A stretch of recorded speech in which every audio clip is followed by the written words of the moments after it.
Hello दोस्तों, कैसे हैं आप सब। हम लोग देख रहे हैं 30 important GK question Madhya Pradesh civil जज एग्जाम 2022 के लिए। इससे पहले की अगर आपने वीडियो नहीं देखी तो जीके फॉर एमपी सिविल जज 2022 की प्लेलिस्ट में जाइए और वीडियो देख लीजिए। तो अब हम करते हैं वीडियो को शुरू, और इससे पहले आप वीडियो को लाइक भी कर लीजिए और चैनल को सब्सक्राइब भी कर लीजिए और बेल आइकन भी प्रेस कर दीजिए ताकि नेक्स्ट वीडियो जब आए तो आपके पास नोटिफिकेशन आ जाए। तो फर्स्ट क्वेश्चन है, what is the new name of Gwalior Chambal express way. Gwalior Chambal express way का नया नाम क्या रखा गया है। तो ग्वालियर चंबल एक्सप्रेस वे का नया नाम भारत के पूर्व प्रधानमंत्री अटल बिहारी वाजपेयी जी के नाम पर श्री अटल बिहारी वाजपेयी प्रोग्रेस वे रखा गया है।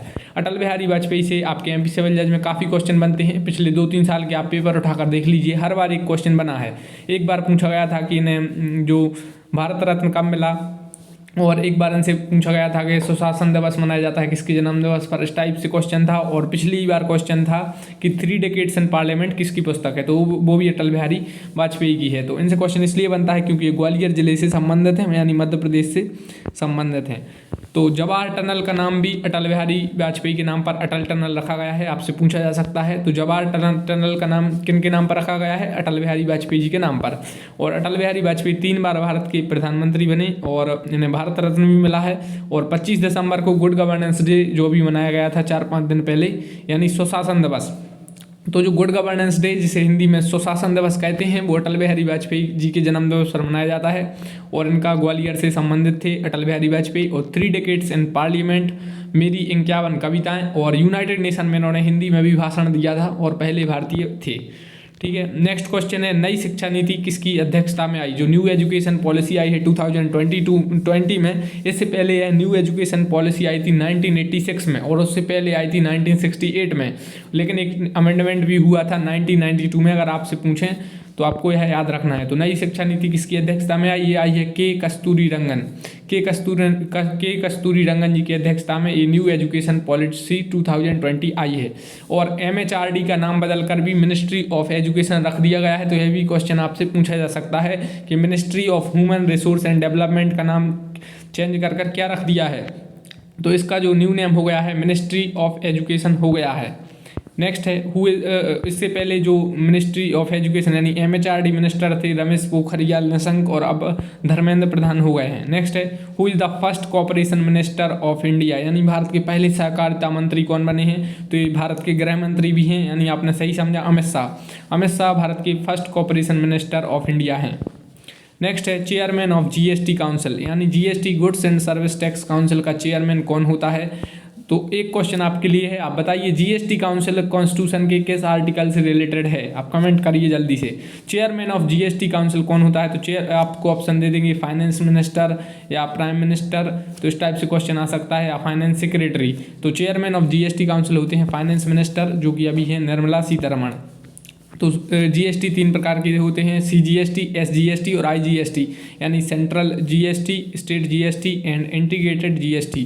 और 5%, 12%, 18% और 28% जो टैक्स स्लैब होता है, ये आपको पता है।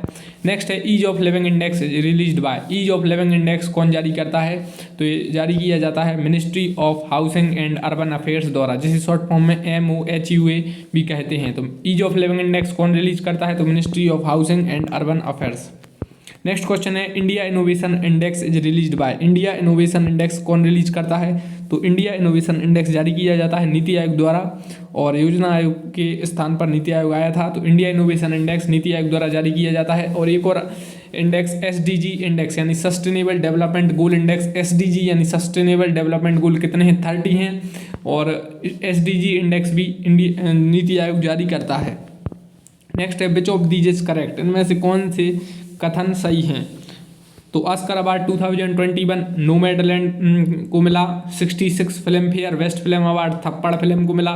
Laureus sportsman award Rafale Nadal ने जीता। और Wisden leading cricketer in the world Ben Stokes. तो कौन सा सही है। तो ऑस्कर अवार्ड 2021 नोमैडलैंड बिल्कुल सही है। 66 film fair best film award थप्पड़, ये भी बिल्कुल सही है। Laureus sportsman award Rafale Nadal, ये भी सही है। और Wisden leading cricketer in the world Ben Stokes भी सही है। तो चारों कथन इनमें से सही हैं। अब देखते हैं हम लोग नेक्स्ट क्वेश्चन। नेक्स्ट है, which of these is incorrect, इनमें से कौन सा इनकरेक्ट है। तो वर्ल्ड पॉपुलेशन डे 11 जुलाई, करगिल विजय दिवस 26 जुलाई, इंटरनेशनल ह्यूमन राइट्स डे यानी अंतर्राष्ट्रीय मानवाधिकार दिवस 10 दिसंबर और विजय दिवस 16 दिसंबर। तो इनमें से कौन सा इनकरेक्ट है? तो चारों सही हैं, इनमें से कोई भी इनकरेक्ट नहीं है। तो वर्ल्ड पॉपुलेशन डे मनाया जाता है 11 जुलाई को, करगिल विजय दिवस 26 जुलाई, इंटरनेशनल ह्यूमन राइट्स डे 10 दिसंबर और विजय दिवस 16 दिसंबर, चारों सही हैं।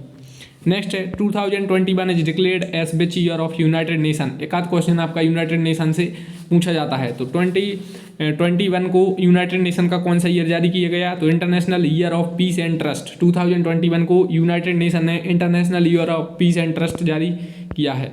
नेक्स्ट है सुमित्रा महाजन भूरीबाई कपिल तिवारी को किस पुरस्कार से सम्मानित किया गया? सुमित्रा महाजन भूरीबाई कपिल तिवारी ये तीनों मध्य प्रदेश से संबंधित हैं। सुमित्रा महाजन को ताई भी कहा जाता है, इन्हें पद्म विभूषण पुरस्कार से सम्मानित किया। पिछली वीडियो में आपको मैंने बताया था 3 प्रकार के पद्म पुरस्कार होते हैं, पद्म श्री, पद्म भूषण और पद्म विभूषण। पद्म विभूषण सबसे उच्च लेवल का पुरस्कार है। तो सुमित्रा महाजन को मिला है पद्म भूषण पुरस्कार, कपिल तिवारी को पद्म श्री और भूरीबाई को भी पद्म श्री मिला है। तो सुमित्रा महाजन को कौन सा पुरस्कार मिला? आपसे एमपी सिविल जज में पूछा जा सकता है। तो सुमित्रा महाजन लोकसभा की पूर्व स्पीकर भी थी और यह मध्य प्रदेश से संबंधित है, इंदौर की सांसद रही 8 बार। तो सुमित्रा महाजन को पद्म भूषण, कपिल तिवारी को पद्म श्री और भूरीबाई को भी पद्म श्री से सम्मानित किया गया। पद्म विभूषण पुरस्कार टोटल 7 मिले हैं। नेक्स्ट है who founded the fort William college eight Calcutta. Calcutta में फोर्ट विलियम कॉलेज की स्थापना किसने की? तो ऐसा क्वेश्चन आपसे बन सकता है कि फोर्ट विलियम कॉलेज कहाँ पर है, तो यह भी क्वेश्चन पूछा जा सकता है। नेक्स्ट है who founded the fort William college eight Calcutta. तो लॉर्ड वेल्लेस्ली ने फोर्ट विलियम कॉलेज की स्थापना की कलकत्ता में।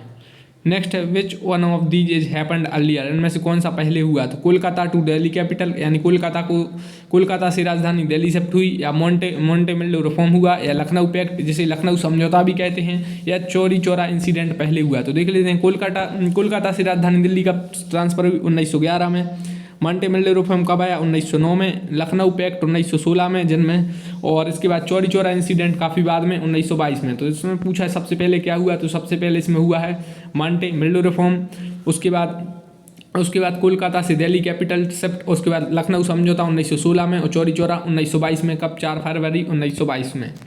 नेक्स्ट है article 39A was added in Indian constitution in 1976।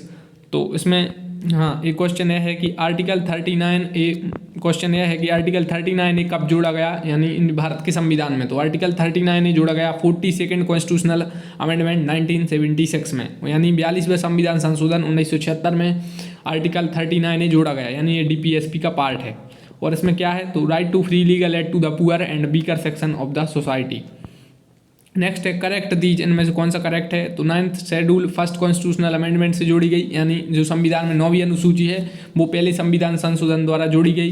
10वीं अनुसूची 1985 में जोड़ी गई और 11वीं अनुसूची में 29 सब्जेक्ट हैं और 12th शेड्यूल में 18 सब्जेक्ट हैं। तो क्या इसमें से सही है? तो देख लेते हैं। जो 9th शेड्यूल है वो फर्स्ट कॉन्स्टिट्यूशनल अमेंडमेंट द्वारा जोड़ी गई, बिल्कुल सही है, 1951 में ही हुआ था। इसमें जो एग्रीकल्चर रिफॉर्म थे उन्हें 9th शेड्यूल में डाला गया था ताकि इसका जुडिशियल रिव्यू ना हो। ये काफ़ी न्यूज़ में रहती है 9th शेड्यूल, आप लोग इसको पढ़ चुके होंगे। इसके अलावा 10th शेड्यूल 1985 में, ये भी बिल्कुल सही है। 11th शेड्यूल में और 12th शेड्यूल में सब्जेक्ट पूछे गए हैं, तो 11th शेड्यूल में 29 सब्जेक्ट हैं, ये भी सही है, और 12th शेड्यूल में 18 सब्जेक्ट हैं, ये भी बिल्कुल सही है। तो इनमें से चारों कथन यानी 4 all of these is correct. Next है फाइंड द इनकरेक्ट स्टेटमेंट। तो 103 कॉन्स्टिट्यूशनल अमेंडमेंट में क्या हुआ था? Reservation of EWS। 99 constitutional amendment में फॉर्मेशन ऑफ NJAC यानी नेशनल जुडिशियल अपॉइंटमेंट कमीशन, जिसे अनकॉन्स्टिट्यूशनल कर दिया था सुप्रीम कोर्ट ने। नेक्स्ट है 97 कॉन्स्टिट्यूशनल अमेंडमेंट, इसमें अमेंडमेंट हुआ था आर्टिकल 19 एंड पार्ट 9B। और 42nd कॉन्स्टिट्यूशनल अमेंडमेंट में क्या हुआ? 11th फंडामेंटल ड्यूटी ऐड हुई। तो देखते हैं कौन सा कथन सही है। तो पहला है 103वां संविधान संशोधन में EWS के लिए 10% रिजर्वेशन दिया गया, बिल्कुल सही है।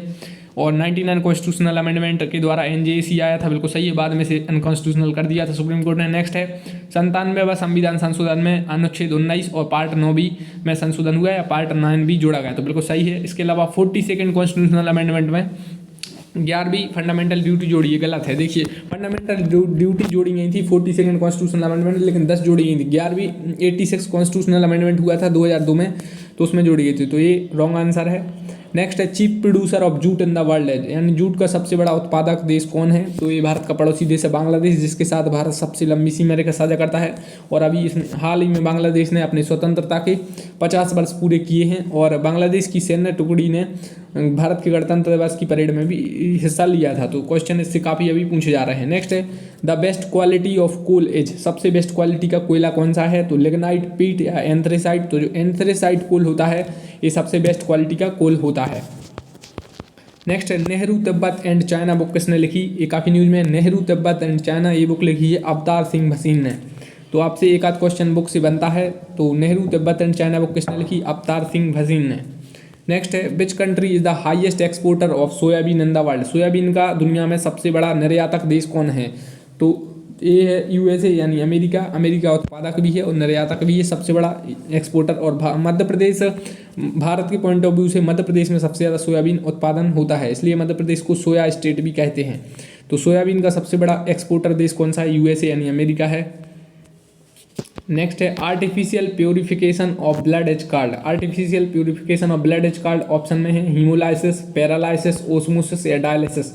तो डायलिसिस इसका राइट आंसर है। Artificial purification of blood is called dialysis. Next है सीरिब्रम इज रिलेटेड टू, सीरिब्रम क्या है? लिवर से रिलेटेड है, हार्ट से रिलेटेड है, ब्रेन से रिलेटेड है या आर्टरी से रिलेटेड है? तो सीरिब्रम है जो ब्रेन से रिलेटेड है, मस्तिष्क से, और लार्जेस्ट पार्ट ऑफ ब्रेन है। क्वेश्चन ये भी बनता है कि लार्जेस्ट पार्ट ऑफ ब्रेन कौन सा है? तो ब्रेन के जो पार्ट वगैरह है उससे क्वेश्चन बन जाता है। तो सेरिब्रम है, ये लार्जेस्ट पार्ट ऑफ ब्रेन है। नेक्स्ट है the name of the Saturn largest moon, यानी सैटर्न का मतलब होता है शनि ग्रह, शनि ग्रह का सबसे बड़ा चंद्रमा कौन है या सैटर्न लार्जेस्ट मून कौन है? ऑप्शन में मीमास, टाइटन, टीथिस और इंसेलेडस। तो इसका राइट आंसर है टाइटन। टाइटन सैटर्न यानी शनि ग्रह का लार्जेस्ट मून है। तो दोस्तों एक क्वेश्चन आपके लिए है, नॉर्थन हेमिस्फीयर में सबसे शॉर्टेस्ट डे कौन सा होता है और साउथर्न हेमिस्फीयर में सबसे बड़ा दिन किस दिन होता है? मतलब देख मैं थोड़ा आपको बता देता हूँ। ये जैसे अर्थ है, ये इक्वेटर है यानी 0 डिग्री, मैंने आपको बताया था जैसे भूमध्य रेखा कहते हैं। तो ऊपर का ये है नॉर्थन हेमिस्फीयर और नीचे ये है साउथर्न हेमिस्फीयर। तो उत्तरी आपको बताना है नॉर्थन हेमिस्फीयर में सबसे शॉर्टेस्ट यानी सबसे छोटा दिन किस तारीख को होता है, और साउथर्न हेमिस्फीयर में सबसे बड़ा दिन किस तारीख को होता है। तो आप एक क्वेश्चन कमेंट बॉक्स में कमेंट करेंगे। Thanks for watching the video को लाइक करिए, चैनल को सब्सक्राइब करिए। Thank you.